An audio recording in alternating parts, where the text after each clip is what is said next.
Mari kita punya iman yang tulus kepada Tuhan. Kalau kita punya iman yang tulus kepada Tuhan, maka tidak ada ketakutan di dalam hidup kita. Ibu-ibu, para orang tua, ya. Kalau kita hidup beriman kepada Tuhan, maka anak-anak itu akan meneladani iman kita. Ya, jadi kita perlu di dalam kehidupan kita sehari-hari. Mari kita tunjukkan iman yang penuh kepada Tuhan, supaya anak-anak akan melihat teladan hidup kita bersama dengan Tuhan. Saya cuma mau bilang, saudara siap atau tidak? Yesus akan segera datang.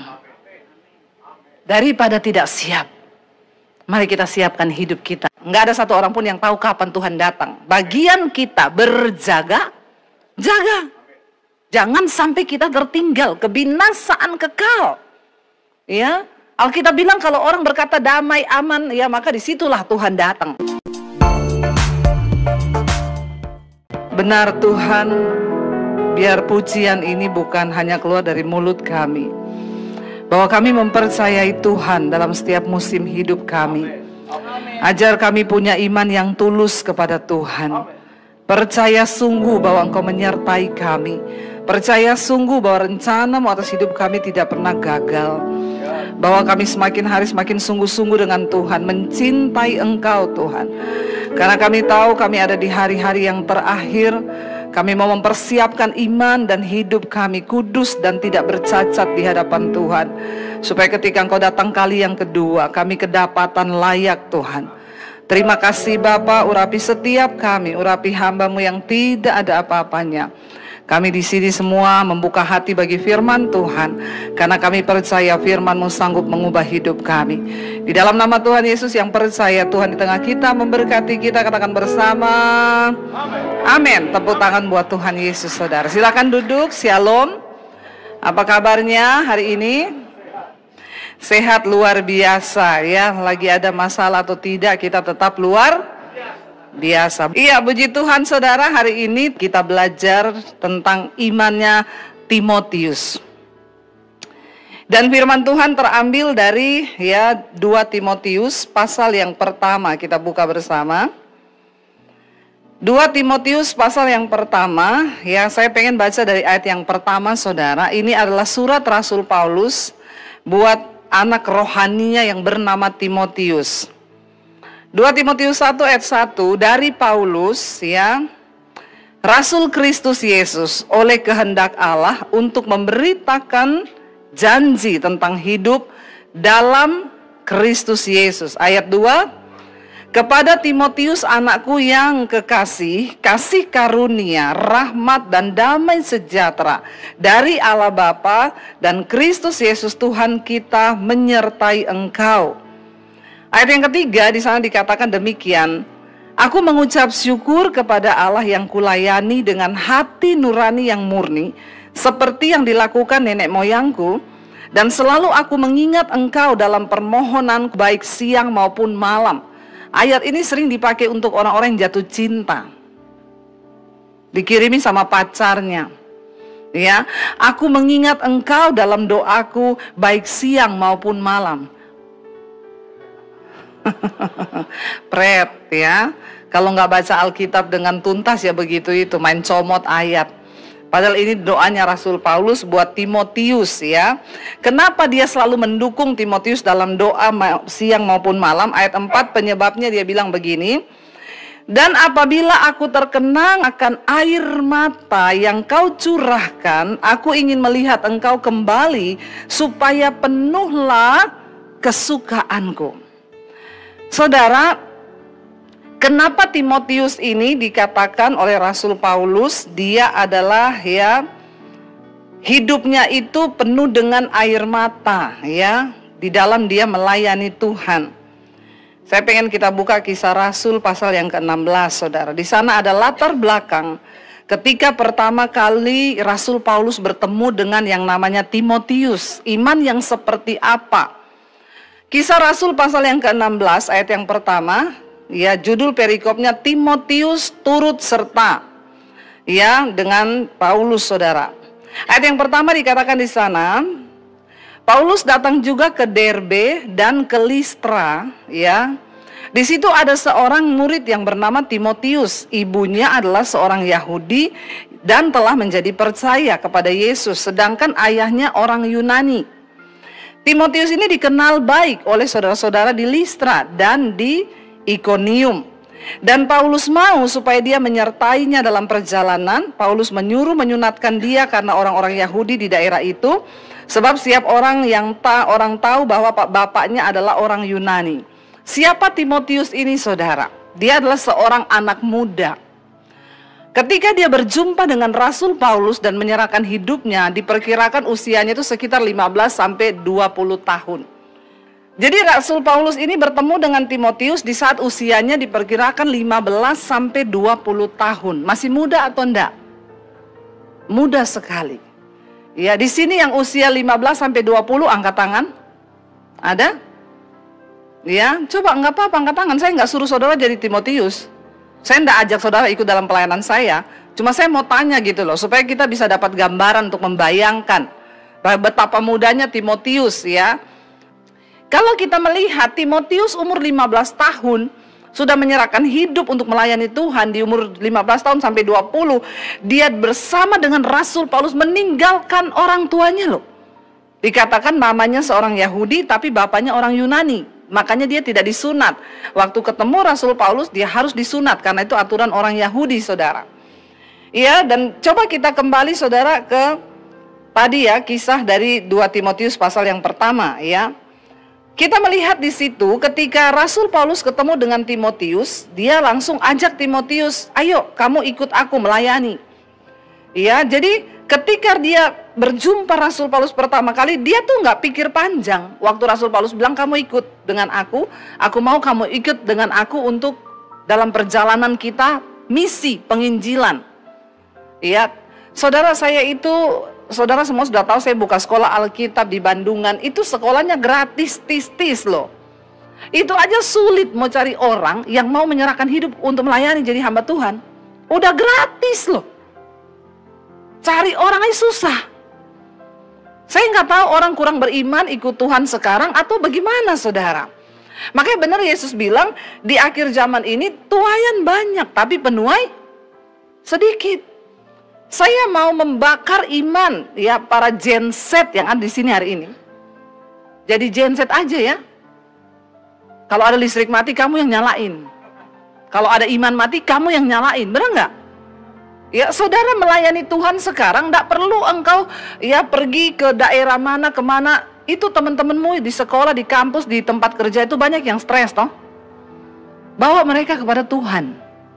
Amin. Ya, kasihan saudara generasi hari-hari ini bunuh diri. Ya, kita lihat hari-hari ini kita perlu banyak berdoa bagi Indonesia. Ya, kemarin saya lihat berita seorang poluan bunuh suaminya yang juga polisi. Awalnya tangannya diborgol, disiram bensin, dibakar. Karena polisi ini kena judi online. Sehingga gaji nggak cukup-cukup. Istrinya jengkel harus biayai anak sekolah. Gaji nggak cukup buat main judi. Di sini nggak ada yang kena judi online kan? Bertobat loh saudara. Dosa hari-hari ini memang ya, lihat ya, kejahatan terjadi, cuma semua ada di sini nih kejahatan ini. Ya, kelihatannya di rumah itu bapak, tapi main judi. Tidak ada orang lain yang bisa pantau anakmu, tidak ada orang lain yang bisa pantau. Ayo kita sama-sama di dalam keluarga. Saling menegur anak dengan orang tua. Nasihati mereka. Saya itu tiap hari ngomong sama anak saya, ingat, hormati Tuhan, hormati Tuhan. Selama mami hidup, sampai satu saat mami sudah mati, cuma satu pesannya mami, kalian harus hidup menghormati Tuhan. Karena waktu kamu menghormati Tuhan, Tuhan akan beserta denganmu. Zaman yang sudah begini saudara, tidak ada jaminan bagi kita selain kita hidup menghormati Tuhan. Amin. Ya, anak-anak muda punya iman yang tulus kepada Tuhan. Ya, mengerikan bangsa ini kita perlu sungguh-sungguh berdoa buat Indonesia. Ya, berita demi berita yang sangat-sangat, aduh saudara, berita-berita itu ini terjadi dan saya selalu bilang ini di Indonesia loh terjadinya, ini di Indonesia. Istri bakar suami, istri bunuh suami. Ini kan kesetanan semua.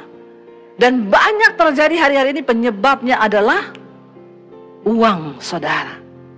Waktu kau kehilangan iman, ya maka uang akan menguasai hidupmu sehingga kita ini masuk dalam kebinasaan. Yang namanya anak-anak muda sekarang juga banyak, mereka ini kurang punya daya juang yang tinggi ya. Makanya orang tua juga harus ya didik anak-anak kita, jangan apa-apa dituruti, apa-apa dituruti. Seorang dosen berkata, ya psikolog berkata, memang Gen Z ini agak susah. Mereka dikerasin salah, diikuti juga salah, dimengertiin juga salah. Saya selalu mendorong anak-anak muda, mendorong anak-anak saya, ayo cari Tuhan. Cari Tuhan. Ya, kita keadaan zaman ke depan semakin tidak menentu. Apalagi ada anak-anak muda saudara sekarang tidak mau bekerja dapat duit, ya jual diri. Ya, semakin gila sekarang ani-ani itu bekerja. Para pelakor, ya, bapak-bapak hati-hati karena aduh semakin banyak loh mereka itu bertebaran dan banyak orang Kristen. Ya, pakai baju sudah nggak karu-karuan, cuma pakai BH sama daleman begitu di mall. Tolong ya orang Kristen, kalau anakmu ada yang begitu, tegur anakmu. Ya, sebagai orang tua jangan biarkan mereka itu memamerkan, karena memang yang dia jual diri. Jadi iman yang seperti apa yang hari ini ada di kalangan orang Kristen? Ya, janganlah kita ini, memang dunia akan semakin gila, tapi kita jangan ikut-ikutan gila. Ya, gara-gara media semua pada lihat di situ, ya. Nanti kalau sudah dapat apartemen, mobil, bikin status independent woman. Pret lu. Ya, pret. Saudara, ayo ya kita berjuang dengan iman yang tulus di hadapan Tuhan. Saya cuma mau bilang, Yesus itu akan segera datang. Saya nggak mau nipu-nipu, saya nggak mau menakut-nakuti saudara ya. Nggak ada satu orang pun yang tahu kapan Tuhan datang. Bagian kita berjaga, jaga. Jangan sampai kita tertinggal kebinasaan kekal. Ya, Alkitab bilang kalau orang berkata damai, aman, ya maka disitulah Tuhan datang.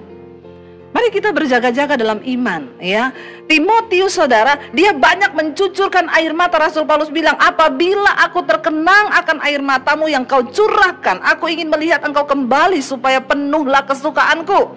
Kenapa Timotius punya iman yang begitu luar biasa? Ayat 5, sebab aku teringat akan imanmu yang tulus ikhlas, yaitu iman yang pertama-tama hidup di dalam nenekmu Lois dan di dalam ibumu Yunike, dan yang aku yakin hidup juga di dalam dirimu. Ternyata Timotius itu mewarisi iman dari siapa?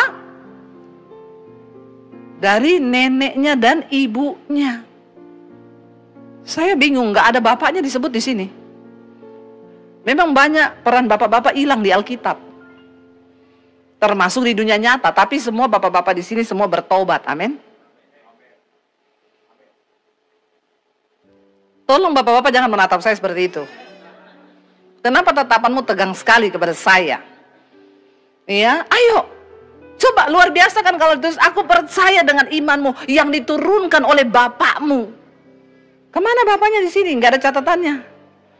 Yang diturunkan ikhlas imanmu yang tulus ikhlas itu yang pertama-tama hidup dalam nenekmu Lois dan di dalam ibumu Yunike, dan yang ya aku yakin hidup juga dalam dirimu. Ibu-ibu, para orang tua, ya, kalau kita hidup beriman kepada Tuhan, maka anak-anak itu akan meneladani iman kita.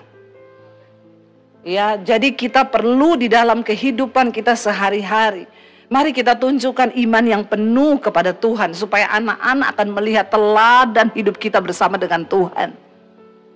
Ya, tapi kalau orang tuanya aja nggak ngerti firman, orang tuanya aja nggak pernah berdoa, tidak menunjukkan teladan, sama-sama bergandeng tangan berdoa ketika ada pergumulan, ajak anak-anakmu berdoa kepada Tuhan, itu penting.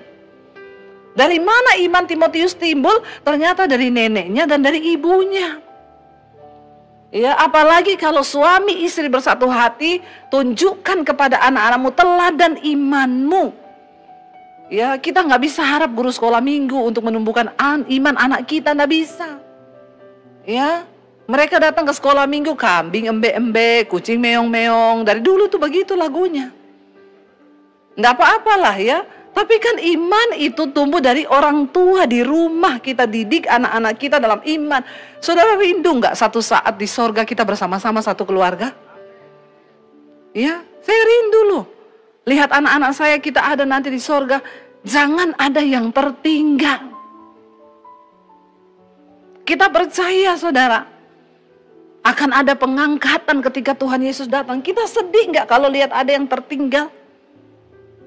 Tapi ya, belum terlambat. Hari ini ayo ya, bawa keluargamu kepada Tuhan. Karena itulah Rasul Paulus bilang, ku peringatkan engkau untuk mengobarkan karunia Allah yang ada padamu oleh penumpangan tanganku atasmu. Sebab Allah memberikan kepada kita bukan roh ketakutan, melainkan roh yang membangkitkan kasih, kekuatan kasih dan ketertiban. Hari-hari ini mari kita punya iman yang tulus kepada Tuhan. Kalau kita punya iman yang tulus kepada Tuhan, maka tidak ada ketakutan di dalam hidup kita. Katakan, amin saudara. Rasul Paulus bilang, jangan takut sebab Allah memberikan kepada kita bukan roh ketakutan, melainkan roh yang membangkitkan kekuatan kasih dan ketertiban. Karena Timotius punya iman yang tulus kepada Tuhan, ya, dia menjalankan semua pelayanannya. Tidak mudah saudara, orang melayani itu dengan air mata. Ya, kalau hari ini saya bisa bersaksi, sekarang sudah lebih enak. Tapi awal-awal pelayanan kami, pergi ke desa-desa naik motor saudara. Ya, saya dulu pertama kali bertobat di daerah Sulawesi. Kita masuk sampai misi, jalan kaki 8 jam, naik perahu, menyeberangi sungai. Saya alami saudara. Tidak mudah orang melayani Tuhan itu, makanya saudara harus dukung dalam doa. Biar semakin banyak penuai-penuai yang Tuhan kirim. Bukan hanya kepada kita dipanggil menjadi iman, punya iman yang tulus mencintai Tuhan. Tapi saudara juga hari-hari ini dipanggil oleh Tuhan. Timotius, dia melayani banyak saudara dengan air mata. Makanya Rasul Paulus bilang, jangan takut. Tuhan tidak memberikan kepada kita roh ketakutan. Ya, jangan ada di antara saudara yang hari-hari ini dikuasai oleh ketakutan. Jangan mau saudara, jangan izinkan. Perkatakan, kami akan berdiri ya dengan iman yang teguh kepada Tuhan. Apapun yang terjadi dengan hidup ini, kita mau tetap mencintai dan mengasihi Tuhan. Amin. Bahkan jangan hanya begitu, ayo kita ini pakai hidup kita sebagai penuai-penuai di hari-hari yang terakhir saudara. Kita berlomba, karena kalau sudah mati kita nggak bisa apa-apa lagi.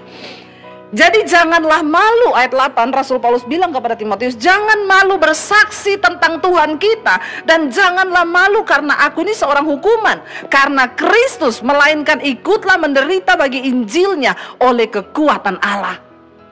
Orang yang punya iman yang tulus sama Tuhan, dia rela dan siap untuk menderita. Hadapi semua perjalanan hidup kita saudara, hadapi proses hidupmu. Karena semua penderitaan itu ada time limitnya. Dan di balik semua penderitaan kita, Tuhan sedang bekerja untuk mendatangkan kemuliaan bagi hidup kita. Amin saudara. Ya, jadi jangan takut hadapi hidup ini. Jangan punya iman yang sedikit-dikit mau bunuh diri, dikit-dikit ya mau ke psikiater. Saya kemarin layani, ada anak Gen Z juga, sudah menikah tapi dia itu berkata, dia sudah punya anak 2 cewek, tapi dia pengen punya anak cowok. Lalu akhirnya program ke dokter supaya bisa hamil lagi. Ketika program, dia minum obat dokter, dia stres, depresi, tidak bisa tidur tiap malam. Akhirnya dia bilang ke dokter, saya kayaknya nggak cocok dengan obat ini. Dokter bilang, ya sudah kalau gitu stop dulu aja, nggak usah minum obat program, netralisir dulu perasaanmu supaya nggak depresi. Di stop obat. Ketika obat di stop, dia hamil. Ya, hamil normal malah tanpa program. Begitu hamil dia senang, dia imani anak ini laki-laki. Ternyata waktu sudah usia bisa dicek kelaminnya, dokter menyatakan anak itu perempuan. Dia mau gila saudara. Dia telepon saya sambil nangis, dia bilang, "Ibu, kenapa Tuhan menghukum saya begini? Loh, kenapa Tuhan menghukum kamu? Kenapa dia kasih saya anak cewek lagi?" Itulah saudara manusia itu ya. Apa ya? Aduh, kadang-kadang saya itu sudah bingung lihat orang-orang Kristen ini banyak yang sakit jiwa. Ya, saya bilang, aduh, kenapa kamu itu melihat dengan cara pandang yang salah? Berkat dibilang jadi kutuk, saudara. Kamu itu sebenarnya nggak ada masalah loh. Masalahmu apa? Saya hamil perempuan lagi. Saya bilang, anak saya 3 loh. Saya pengen masih hamil lagi 1 cewek lagi. Tapi suami saya udah nggak mau. Dia bilang udah mau kiamat. Nanti sulit bawa perut, lari-lari di gunung. Ya, Tuhan Yesus bilang kan celakalah orang yang sedang mengandung pada hari-hari terakhir itu. Karena akan datang masa yang sukar, toh. Jadi iya ding, saya ingat juga ya, kalau lagi hamil lari-lari lagi. Dia, saudara, dikasih anak cewek, dia merasa itu hukuman Tuhan yang berat sampai dia berpikir mau gugurkan kandungannya loh. Saya bilang, aduh, dalam hidup ini kenapa orang itu masuk dalam masalah? Dalam hidup ini ingat, ada takdir yang kita nggak bisa rubah dengan kekuatan kita. Seberapa kaya pun kau nggak bisa beli nyawa, namanya mati itu nggak bisa. Takdir anak yang Tuhan kasih juga kita kan nggak bisa. Ya, memang Tuhan mau kasih cewek ya. Saya bilang, jadi kamu itu kan percaya Tuhan sudah tahu, Alkitab bilang sejak dalam rahim ibu Tuhan sudah mengenal loh anak yang akan ditenun. Dia menenun dengan tangannya sendiri. Lalu saya bilang, sekarang kamu mau gugurkan dia, kamu berharap anak cowok, kamu pilih anak cowok besar nanti narkoba, judi online, pinjol, atau kamu dikasih anak cewek jadi pendeta kayak Debbie Basir. Ya, jangan sok tahu. Dan dia merasa dia paling tertekan, dia merasa dia paling. Saya bilang, masalahmu tuh apa? Kamu tuh harusnya bersukacita dengan anak yang dalam kandunganmu. Dia tertekan, kenapa Tuhan menghukum aku, Bu? Bayangkan loh, saudara. Banyak orang ternyata mendekati sakit jiwa. Karena semua dalam hidup ini dia pengen rubah sesuai dengan yang dia mau. Berdoa, saudara, jangan hanya minta Tuhan ubah keadaanmu, tapi minta Tuhan ubah hati dan cara pandangmu. Amin. Supaya kau nggak jadi gila. Sebab orang kalau cara pandang dan hatinya nggak dirubah, berkat Tuhan bisa dianggap kutuk loh. Malah kutuk, terbalik dia bisa anggap jadi itu berkat. Sekali-kali berdoa, jangan minta Tuhan terus rubah keadaanmu.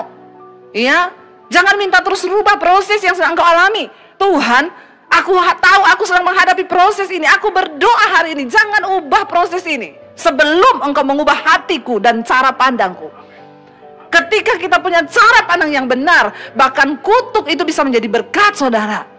Penderitaan bisa menjadi sukacita bagi kita ketika kita mengerti dengan cara pandangnya Tuhan. Sebaliknya, kalau kau tidak punya cara pandang Tuhan, ya, kutuk yang sesungguhnya bisa kau anggap berkat.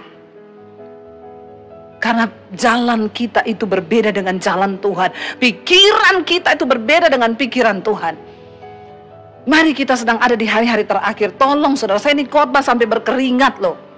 Jangan bilang saya tidak mengingatkan saudara. Tugas kita hamba-hamba Tuhan hari-hari ini mengingatkan. Kenapa? Kita sedang berpacu dengan waktu yang begitu cepat.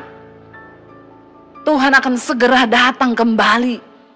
Apakah ada iman dia temui di dunia ini? Yesus bilang, Yesus berkata, cuma satu yang dia tanya, kalau aku datang kembali ke dunia ini, adakah iman? Masih aku dapati.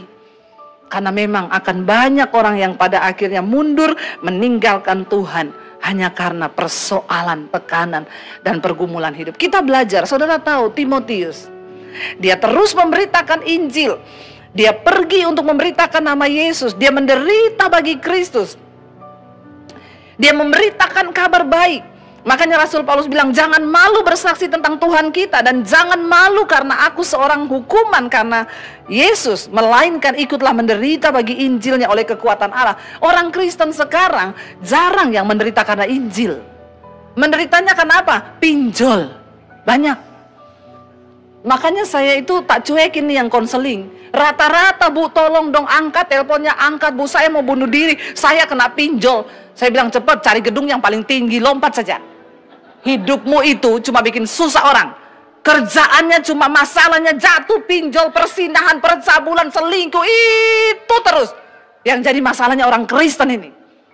Kita mau bicara tentang mengasihi Tuhan yang teguh menderita karena Injil, pret. Hari ini sudah nggak ada orang Kristen yang menderita karena Injil. Saudara tahu Timotius matinya Karena di daerah Efesus itu ada satu peradaban, mereka itu menyembah berhala, melakukan pesta seks, dan mereka menyembah dewa mereka. Timotius berusaha untuk menghentikan semua perlakuan mereka itu. Dia mati dibunuh sebagai martir pada waktu itu, dan mayatnya diarak di tengah kota. Apa yang sudah kita lakukan bagi Tuhan?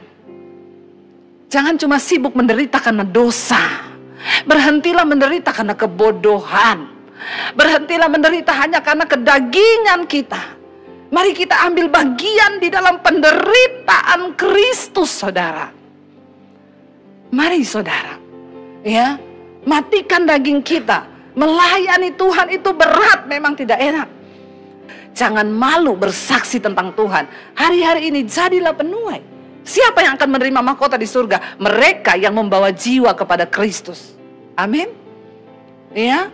Lalu saudara dikatakan ayat 9, karena dialah yang menyelamatkan kita dan memanggil kita dengan panggilan kudus, bukan berdasarkan perbuatan kita, melainkan berdasarkan maksud dan kasih karunia-Nya sendiri, yang telah dikaruniakan kepada kita dalam Kristus Yesus sebelum permulaan zaman. Dan yang sekarang dinyatakan oleh kedatangan juru selamat kita Yesus Kristus, dan oleh Injil telah mematahkan kuasa maut dan mendatangkan hidup yang tidak binasa. Untuk Injil inilah aku telah ditetapkan sebagai pemberita, sebagai rasul, dan sebagai guru. Itulah sebabnya aku menderita semuanya ini, tetapi aku tidak malu, karena aku tahu kepada siapa aku percaya. Dan aku yakin bahwa Dia berkuasa memeliharakan apa yang telah dipercayakannya kepadaku hingga pada hari Tuhan. Berapa banyak di antara saudara yang siap menanti kedatangan Tuhan? Saya cuma mau bilang, saudara siap atau tidak, Yesus akan segera datang. Daripada tidak siap, mari kita siapkan hidup kita. Amin. Saya undang para imam musik maju ke depan. Kita mau katakan di hadapan Tuhan, kami tahu Tuhan tak terbatas kuasa-Mu, tak terduga cara-Mu dalam hidup kami. Seringkali memang ada kelemahan dari hidup kami Tuhan, tapi kami percaya Engkau terus menguatkan kami. Tuhan tolong kuatkan setiap kami menjelang hari-hari terakhir ini, agar kami punya iman yang tulus mengasihi Tuhan sungguh-sungguh seperti Timotius. Mari bangkit berdiri saudara. Kita katakan pujian tadi, tak terbatas kuasa-Mu Tuhan, tak terduga cara-Mu.